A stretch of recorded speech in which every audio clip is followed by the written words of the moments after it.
Terima kasih Pak Ketua. Mohon izin tadi agak terlambat karena ada meeting di Badan Urusan Rumah Tangga DPR RI. Assalamualaikum warahmatullahi wabarakatuh. Yang pertama Pak Menteri Pertahanan, saya ucapkan pertama selamat bertugas Pak Menhan. Kita tentu mendengar paparan Pak Menhan tadi, mendengar visi terkait dengan pertahanan ke depan. Sangat jelas terlihat Bapak adalah figur ataupun orang yang benar-benar memahami terkait dengan pertahanan Indonesia ini. Dan saya juga sama seperti yang Pak Utut, Pak Ketua tadi sampaikan di awal, kita mendengar Bapak ini jenderal favorit ibu-ibu atau emak-emak waktu di era reformasi dulu. Kita juga di Komisi 1 sekarang punya pimpinan yang menjadi favorit dari para kaum wanita di Komisi 1, yaitu Pak Anton Surato paling pucuk di itu. Apalagi saya tahu betul Bapak menjabat sebagai Wakil Menteri Pertahanan di bawah Presiden SBY. Waktu itu jadi kita tentu dari Demokrat menyambut baik penunjukan Bapak sebagai Menteri Pertahanan dan mudah-mudahan bisa sama suksesnya dengan Menteri Pertahanan yang kemarin. Pak Wamen, mantap Pak, backup, Pak Sekjen juga luar biasa. Bapak Panglima, beserta jajaran, kita tentu tidak meragukan. Saya duduk 5 tahun di Komisi 1 terkait dengan netralitas TNI. Saya yakin di bawah kepemimpinan Pak Panglima TNI dan para kepala staf di seluruh matra di satuan TNI, ya, TNI di pilkada ataupun secara politik akan bersifat netral. Poin pertama saya Pak Ketua dan Pak Menhan ini terkait dengan diplomasi pertahanan di tengah ketegangan global. Tadi itu jadi salah satu poin utama Pak Menhan.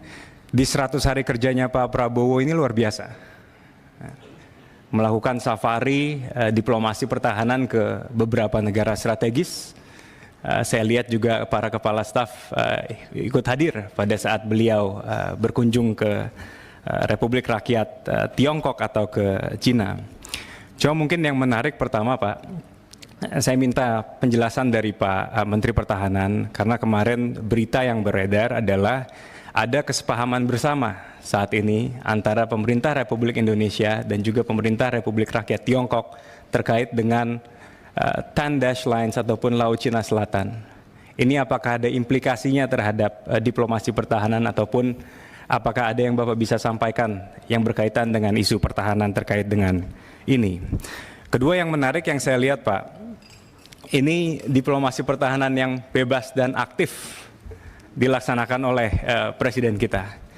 Berita yang beredar lagi-lagi karena ini rapat pertama, jadi kita mendapatkan informasi dari berita Pak Ketua.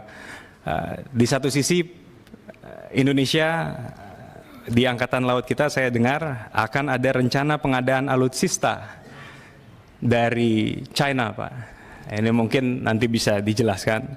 Tapi di sisi lain kita ingin membentuk atau akan membentuk markas pelatihan maritim di Batam dengan bantuan Amerika. Nah, tentu pandangan Amerika membuat pusat pelatihan maritim di Batam adalah untuk meng-counterbalance atau meng-counter kekuatan dari Cina ataupun China di Laut Cina Selatan itu sendiri. Nah, pertama ini prinsip bebas aktif in action, kita dukung penuh, tapi tentu harapan kita jangan sampai langkah kebijakan diplomasi pertahanan kita ke depan justru bisa ada buah simalakama Pak. Yang tadinya dari kita pandang kita bisa mendapatkan sebanyak-banyaknya dari dua kutub besar ini, tapi jangan sampai nanti ke depan itu bisa menjadi acuan atau pemicu eskalasi konflik yang lebih besar lagi yang terjadi di halaman rumah kita. Jadi pertanyaan saya kepada Pak Menhan, apakah hal-hal seperti ini sudah diantisipasi dan langkah antisipasi apa yang Pak Menhan sebagai pimpinan isu pertahanan dan juga diplomasi pertahanan Indonesia di kancah dunia, dan secara operasionalnya seperti apa Pak? Karena yang saya dengar Angkatan Udara saat ini agak kesulitan sebagai contoh mendapatkan suku cadang untuk mempersenjatai ataupun terkait dengan Sukhoi Pak, karena ada Katsa dan lain sebagainya. Apakah hal-hal seperti ini juga sudah dipertimbangkan terkait dengan modernisasi dan juga pembelian alutsista kita ke depan? Yang kedua Pak Ketua dan Pak Menhan yang saya hormati, terkait dengan dasar pembelanjaan alutsista kita ke depan. Rapat duduk di sini waktu itu diwakili Pak Wakil Menteri Pertahanan sebelumnya, sekarang beliau sudah jadi Kepala BIN. Beliau menyatakan Presiden kita Pak Prabowo sudah nggak mau lagi pakai istilah minimum, minimum, dan minimum. Jadi udah nggak mau minimum essential force, yang waktu itu dicanangkan waktu Bapak juga menjabat di Kementerian Pertahanan di bawah Presiden SBY. Sekarang kita mau pakai yang disebut dengan Standard Essential Force.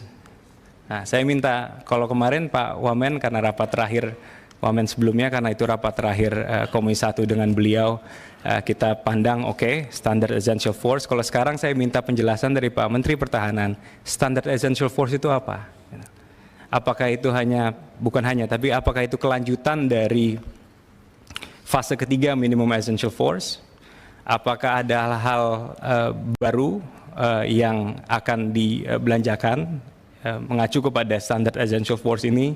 Jadi seperti apa Pak kira-kira agar kami di Komisi 1 dalam mendukung penuh Kementerian Pertahanan ke depan juga bisa mendapatkan dasar dari pembelanjaan atau pembelian alutsista kita ke depan.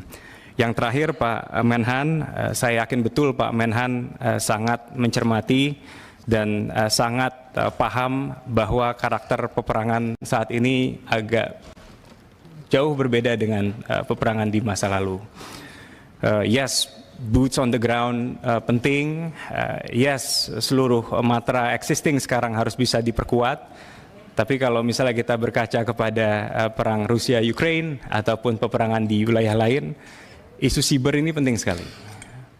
Bahwa satu kedaulatan siber dari satu negara dikuasai oleh lawan bisa rapuh kekuatan negara tersebut. Tadi Teh Nurul Arifin juga sudah membuka pertanyaan ini, tapi kalau tadi saya lihat, yes mungkin ke depan kita dicanangkan akan mempunyai matra siber, tapi ini kan saya yakin perlu waktu Pak. Saya mau yang di bawah kendali dan tupoksi Bapak dulu sebagai Menteri Pertahanan saat ini. Pandangan Bapak terhadap kekuatan siber kita ke depan harus seperti apa gitu loh. Yang saat ini Pak. Dan kalau kita lihat isu-isu kedaulatan dan keamanan siber di negara kita, Menteri Pertahanan atau Kementerian Pertahanan, Satuan TNI, saya yakin juga harus bisa ikut andil ataupun mengambil peranan yang baik untuk bisa menjaga kedaulatan negara kita untuk di bidang pertahanan ini. Mungkin itu dari saya, tapi selamat bertugas sekali lagi untuk Pak Menteri Pertahanan beserta jajaran. Saya doakan sukses dalam memimpin ke depan. Terima kasih Pak Ketua.